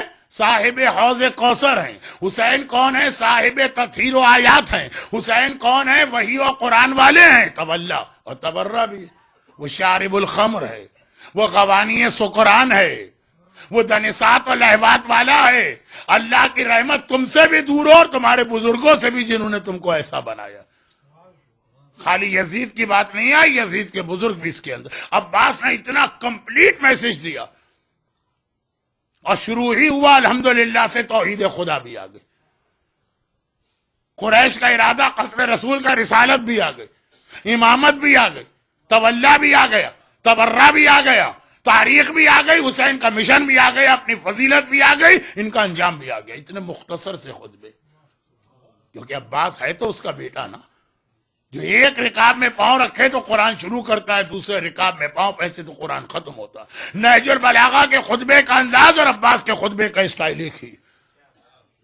یہ عباس کا خطبہ، اس کے پریکٹیکل پیغام کل تک۔ لیکن شاید آپ نے غور نہ کیا ہو، بس میری بات ختم ہو گئی، ایک چیز میں اور بتا رہا ہوں، شاید آپ نے غور نہ کیا ہو کہ اس آخری عشرے میں عموماً وہ مصائب پڑھ رہا ہوں جو کربلا کے نہیں۔ کربلا تو مثلا عاشور، کوفے اور شام کے بھی مصائب میں نے بالکل نہیں پڑھ، چیلم تک۔ اہل بیت کے مدینے آنے کے بعد کے مصائب اس عشرے میں نے زیادہ پڑھے، کیونکہ میرے حساب سے 40 کے بعد کی مجالس میں پھر اس کے بعد کے مصائب آنے چاہیے۔ اور آج مصائب کے حوالے سے اس لیے آخری مجلس کہ کل تو 11ویں امام کی شہادت کی مجلس ہے، کل تو ہمارا بیان 11ویں امام پہ ہوگا، لیکن وہی جو سلسلہ میں نے ملایا اس کو عباس کے خطبے سے، کہ عباس ایک لائٹ موڈ میں کہہ رہے کہ اچھا تمہیں اپنا ارادہ پورا کرنا ہے اور حسین کو قتل کرنا تھا، مجھے قتل کر دو۔ ایک ناممکن، اگر یعنی اس کو کہا جاتا تعلیق المحال علی المحال، ایک ناممکن شرط لگا دو، وہ یہ شرط پوری کر ہی نہیں سکتا۔ عباس کا قتل ناممکن چیز ہے، عباس کا قتل ناممکن چیز ہے۔ عباس نے یہی کہا مجھے قتل کر، پھر جانا میرے آقا۔ دنیا میں کوئی ایسا پیدا ہوا ہے جو عباس کو قتل کر سکے؟ کیا کسی ماں نے کوئی ایسا لال جنا ہے کہ جو عباس کو نقصان پہنچا سکے؟ یہی تو عباس کی ماں ام البنین کا شکوہ اور فریاد تھی۔ بعد واقعہ کربلا اہل بیت کا قافلہ مدینے آ گئے۔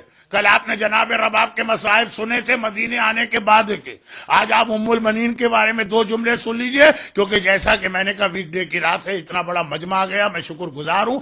آخری 2 جملے بعد واقعہ کربلا، محلہ بنی ہاشم میں نہ کسی گھر میں چولہا روشن ہوا، نہ کسی بیوی نے نئے کپڑے پہنے، نہ کسی نے سر میں تیل ڈالا ہے، نہ کسی نے بالوں میں کنگھی کی ہے۔ ہر وقت گریے کی آواز آتی ہے، ہر وقت ماتم کی آواز آتی ہے۔ ایک مرتبہ ایک مدینے سے باہر کا رہنے والا دشمن اہل بیت کسی کام سے بقی کے قریب سے گزر رہا تھا، جنت البقی کے بالکل سامنے محلہ بنی ہاشم، جہاں سے 28 رجب کا قافلہ بھی چلا تھا، اور مدینے واپسی پہ جہاں پہ زینب کبریٰ واپس بھی آئی تھی، ساری بیویاں وہیں رہی تھی۔ باب جبرائیل اور باب بقی کے سامنے آج آپ دیکھیے، آج بھی جائیے، باب جبرائیل اور باب بقی کے درمیان کھڑکیاں بنی ہیں، پوری مسجد میں واحد جگہ ہے جہاں کھڑکیاں، یہ محلہ بنی ہاشم کی نشانی ہے، پورا محلہ بنی ہاشم۔ تو یہ آدمی کہتا مدینے کے باہر کا رہنے والا دشمن اہل بیت، یہ بقی کے قریب سے گزر رہا، دیکھا سامنے محلہ بنی ہاشم کے گھر کا دروازہ کھلا، بہت ہی ضعیف بیوی، کالے کپڑے پہنے ہوئی، عصا کے سہارے چل رہی ہیں، ایک ایک قدم چلتی ہیں رک جاتی ہیں، اتنی کمزور، اتنی بیمار، اتنی ضعیف ہے، بمشکل تمام چند 100 قدم کا فاصلہ طے کیا، بقی میں داخل ہوئی، اس قبر پہ اپنے آپ کو گرایا جو فاطمہ کی قبر کے نام سے منسوب ہے، اور اس کے بعد ایک جملہ کہا، شہزادی آپ کی کنیز آپ کے پاس آپ کے بیٹے عباس کا پرسہ لے کے آئی ہے، اے زہرا مجھ سے عباس کا پرسہ لیجئے۔ یہ ظاہر، یہ باہر والا، یہ اجنبی ایک بار رکا، چونکا، مدینے والوں سے کہا یہ کون بی بی؟ میں غیر ہوں، میں شہر کے باہر والا ہوں، میرا خاندان سے کوئی تعلق نہیں۔ مجھے بھی پتا ہے عباس فاطمہ کا بیٹا نہیں ہے، عباس تو ام البنین کا بیٹا ہے، اور یہ تو محلہ بنی ہاشم سے آئی ہیں اور کہہ رہی ہے فاطمہ اپنے بیٹے کا پرسہ لو، انہیں رشتہ نہیں پتا۔ ایک بار مدینے والوں نے کہا ارے یہ کوئی اور نہیں ہے، یہ عباس کی ماں ام البنین ہے جو عباس کا پرسہ اس لیے زہرا کو دے رہی ہے کہ زہرا نے ہمیشہ کہا عباس میرا لال، حسن و حسین کے بعد عباس میرا تیسرا بیٹا۔ پھر ام البنین نے چہرہ اٹھایا، جو عباس کے خطبے کا آخری جملہ ہے یہی ام البنین کا نوحہ ہے۔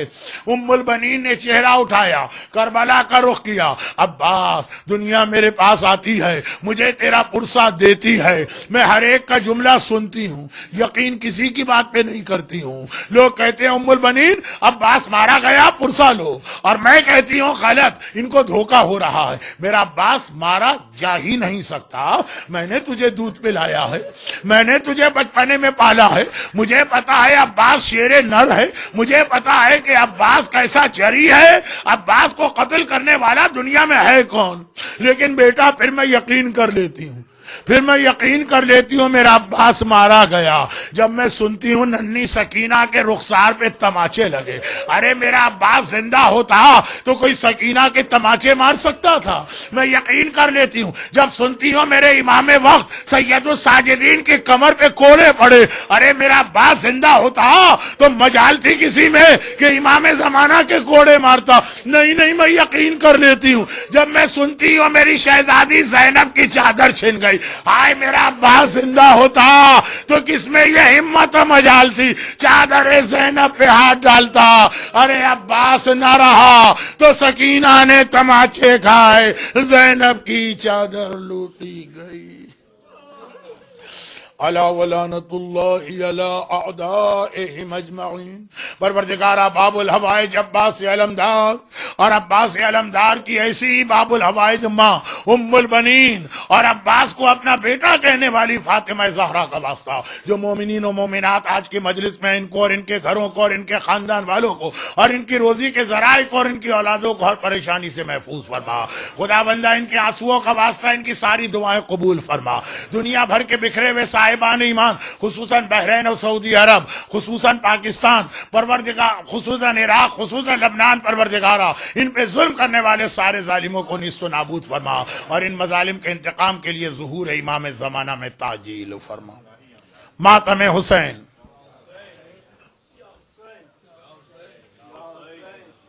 اور کہاں کپڑے دھونا، اور کہاں کارپیٹ کی کلیننگ، اور کہاں نفس کی پاکیزگی۔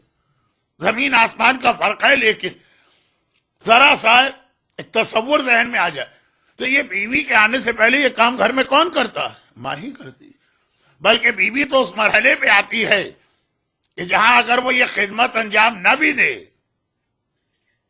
تو ہر آدمی جوان و طاقتور ہے، خود بھی یہ کام کر سکتا۔ ماں اس وقت ہماری زندگی میں داخل ہوتی ہے جب ہم اپنی ناک پر سے مکھی بھی نہیں اڑا سکتے۔ ماں تو ہر لمحے ضرورت ہے کہ وہ ہمارا سہارا بنے اور ہمیں پاک صاف کرے، ظاہری اعتبار سے یہی رول ماں کا حقیقی اعتبار سے بھی۔ تو بیوی کے آنے سے پہلے اور اصل ذمہ داری بھی ایک عورت پہ ڈالی گئی جسے ماں کہا جاتا، اور یہ بہت اہم رول ہے۔ چنانچہ اب ایک جملہ میں کہہ دوں تو آپ ایک دم دیکھیں گے کہ میں کس طرح سے اپنے اعلان والے عنوان پہ آ جاتا ہوں۔ جیسے کل میں نے ایک جملہ آپ سے کہا تھا کہ اپنے منہ میاں مٹھو نہیں بننا چاہتا، لیکن نائنتھ امام کے حالات مامون کے کردار سے کس طرح میں زمانے کے امام تک پہنچا، نانا اور نواسے کا رشتہ کل کی مجلس۔ اور اسی طرح آج کہ یہ ذمہ داری بیوی کا رول کل اس لیے آ گیا کہ وہ زیادہ عرصے ہماری زندگی میں داخل ہے، ایک بات، اور رسول خدا کی بیویاں اور نویں امام کی بیوی کا عنوان چلا تھا، ورنہ آغاز تو ہمیشہ ماں سے ہوتا۔ ہاں یہ دوسری بات ہے کہ خود ایک وقت میں آ کے بیٹا ماں کو اپنی زندگی سے نکال پھینکتا، بیوی نکلنا بھی چاہے تو ہاتھ جوڑ کے اور پاؤں پڑ کے اس کو روکا جاتا، اور ماں جو ہے وہ کتنی ہی خدمت کرنا چاہے بڑھاپے میں آ کے اس کو نکال پھینکا جاتا ہے، لیکن آغاز وہیں سے ہوا، اور وہ اتنی اہم ذمہ دار قرار پائی ماں اتنی اہم ذمہ دار قرار پائی کہ اگر مولائے متقیان کو اپنا ہی جیسا اپنا ایک وارث و جانشین چاہیے تو یہ نہیں کہا کہ میں علی ہوں، جہاں میں شادی کروں میرا ہر بیٹا علی ہوگا، نہیں، ام البنین کو تلاش کیا گیا۔ ہر خاتون علی کی بیوی ہونے کے بعد بھی علی کا وارث و جانشین اس انداز سے پیدا نہیں کر سکتی کہ جس طرح سے علی چاہ رہے ہیں۔ مولا جو ڈیوٹیز جو رسپانسبلٹیز ہیں اس کے حوالے سے بات کی جائے، اور جیسا کہ میں اس سے پہلے 3-4 بار انہی مجالس میں یہ گزارش کر چکا ہوں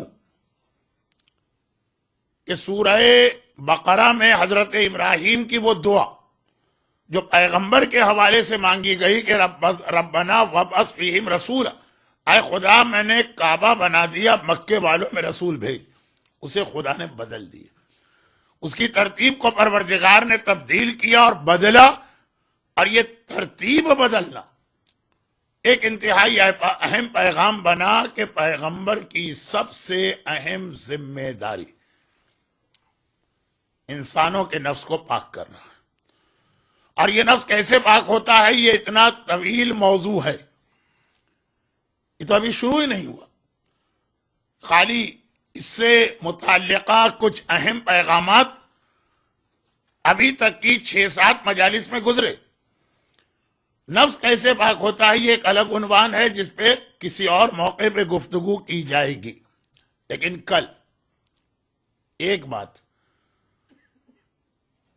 اس اعتبار سے بیان ہو گئی کہ بھئی رسول خدا نے ایسی خواتین سے شادی کیوں کی، آقا حسن مجتبیٰ نے جعدہ بنت اشعث بن قیس سے شادی کیوں کی، اور نویں امام نے مامون رشید کی بیٹی ام الفضل سے شادی کیوں کی۔ اب یہ ایک موضوع اس اعتبار سے زیر بحث آ گیا، وہ جملہ جسے میں تیسری مرتبہ دہرا رہا ہوں، اور 2 دن پہلے کی مجلس میں پوری اس کی تفصیل آ چکی کہ یہ شادیوں کا مسئلہ اس لیے آ گیا کہ نویں امام کی سیرت 21 سینچری کے ویسٹ اور نارتھ امریکہ میں سب سے اہم سیرت، اس وقت جو دنیا کے حالات، اس وقت جو دنیا کا ماحول، خاص طور پر مغربی دنیا کا، اس میں 9 امام کی سیرت، تو پھر اسی میں یہ بات آ گئی کہ وہ شادی کی ہی کیوں گئی جس کی وجہ سے امام اس امتحان کو دے رہے ہیں، نویں امام وہ امتحان دے رہے ہیں کہ ان کا امتحان آج کے زمانے کے ہیوسٹن کے مومنین کے لیے سب سے اہم پیغام بنا۔ ایک عرصے کے بعد داخل ہوتی ہے، وہ پاکستان کے اندر کہیں رواج ہوگا کہ 4 سال یا 3 سال یا 2 سال کی بچی سے شادی ہو جائے، لیکن ویسے ایک نارمل طریقے سے آپ دیکھیں تو آپ جس وقت وہ ایک آدمی کی زندگی میں داخل ہوئی، 20 سال کا لڑکا، 22 سال، 24 سال، تو اس سے پہلے نفس کو کیسے پاک کیا جائے؟ اگر یہ ساری ذمہ داری بیوی ہی کی ہے تو بالغ ہونے سے لے کے بیوی آنے تک وہ عرصہ کہاں جائے گا؟ اور میں نے کہا نا کہ میرا اپنا عنوان ہمیشہ یہی ہوتا ہے کہ بیوی، اس لیے میں نے کہا کہ وہ ساری زندگی کی شریک ہے، ورنہ بات شروع ہوتی ہے اس سے ایک لمحے پہلے ماں سے۔ اچھا، ماں بھی عورت ہے، بیوی بھی عورت ہے، بیٹی بھی عورت، اور یہ تینوں کیریکٹر ہیں ایک انسانی زندگی کے کہ جن میں سے ہر ایک کا کام ہے نفس کو پاک کرنا، لیکن سب سے زیادہ طویل عرصے آدمی کا اٹیچمنٹ جو کہ بیوی کے ساتھ ہوتا ہے، اس لیے میں نے کل یہ بات کہی، ورنہ آغاز جو اس عمل کا ہے، یعنی میں اپنے الفاظ کو بدل کے، اور جلدی سے آج کے موضوع پہ آ جاؤں، اپنے الفاظ کو بدل کے یہ کہوں کہ کل جو میں نے ایک بہت ہی بھونڈی مثال دی تھی، مجھے خود معلوم ہے کہ مثال بہت اچھی نہیں، لیکن مثال میں نے یہ دی تھی کہ گھر کے عام طور پہ کام کاج جو چیزیں گندی ہو جاتی ہیں، میلی ہو جاتی ہیں، کہ کپڑے ہوں، کہ برتن ہو، کہ کارپیٹ ہو، کہ باقی چیزیں، ایک عام معاشرتی سیٹ اپ بھی یہ ہے اور اسلامی سیٹ اپ بھی یہ ہے کہ یہ عورت کا کام ہے۔ شادی کے بعد پہلی صبح جب رسول آئے، مولا اور شہزادی کے کاموں کو تقسیم کر دی. اے علی، گھر کے باہر کے کام تمہارے ذمہ، اور اے فاطمہ، گھر کے اندر کے کام تمہارے ذمہ. ایک تقسیم کی پیغمبر نے. بہت لمبی روایت ہے، ٹائم نہیں ہے، میں تو خالی اشارہ کر رہا ہوں. آج کی 21ویں صدی کے امریکہ میں بیٹھ کر یہ باتیں کرنا اپنا مذاق اڑوانا. لیکن میں واقعا چاہتا ہوں کہ لوگ میرا مذاق اڑائیں، پیغام تو پہنچ جائے.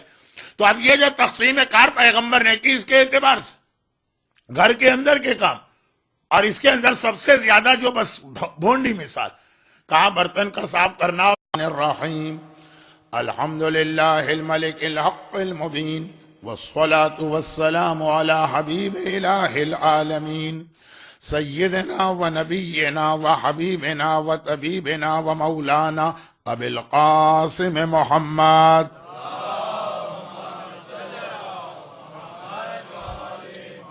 وآلہ الطیبین الطاہرین المعصومین المظلومین المنتجبین المیامین سیما علی بقیت اللہ فی الارضین وحجتہ علی العالمین اللہم عجل لہ الفرج ولعنت اللہ علی اعدائہم اجمعین. اما بعد فقد قال اللہ عز وجل فی کتابہ المبین وفرقانہ المتین وقرآنہ المجید وقولہ الحق. بسم اللہ الرحمن الرحیم. ونفس وما سواها فألهمها فجورها وتقواها قد أفلح من زكاها وقد خاب من دساها وقال وما أبرئ إلى نفسي إن النفس لأمارة بالسوء إلا من رحم ربي إن ربي غفور رحيم.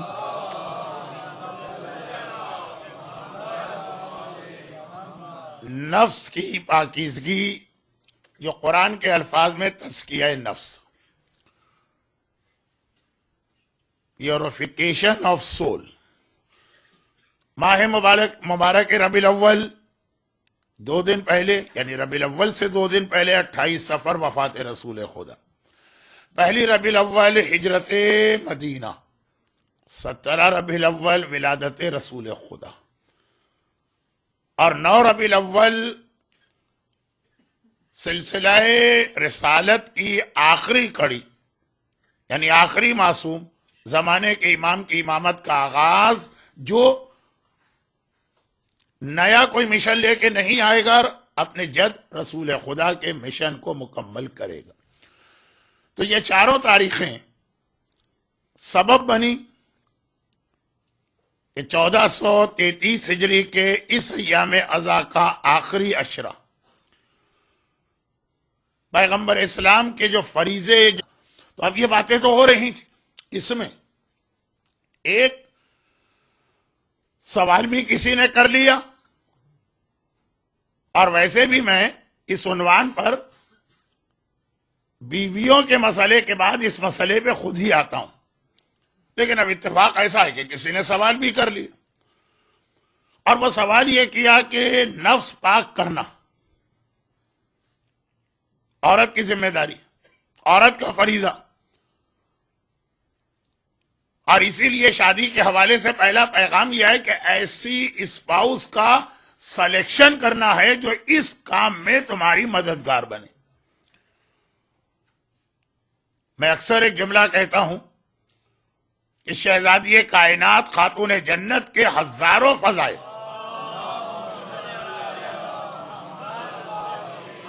لاکھوں فضائل، جیسے میرے مولا کے بارے میں یہ ہے کہ علی کے اتنے فضائل ہیں کہ اگر تمام سمندر سیاہی بن جائیں اور تمام درخت قلم بن جائیں اور تمام جن و انس مل کے لکھنا چاہیں تو فضائل علی نہیں لکھ سکتے. اسی طرح سے شہزادی کے بھی اتنے ہی فضائل،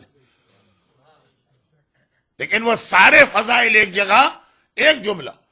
مولا سے پوچھا گیا کہ آپ نے سیدہ طاہرہ کو کیسا پایا؟ فرمایا نعم العون للعبادہ، اللہ کی عبادت کے لیے یہ میری بہترین مددگار.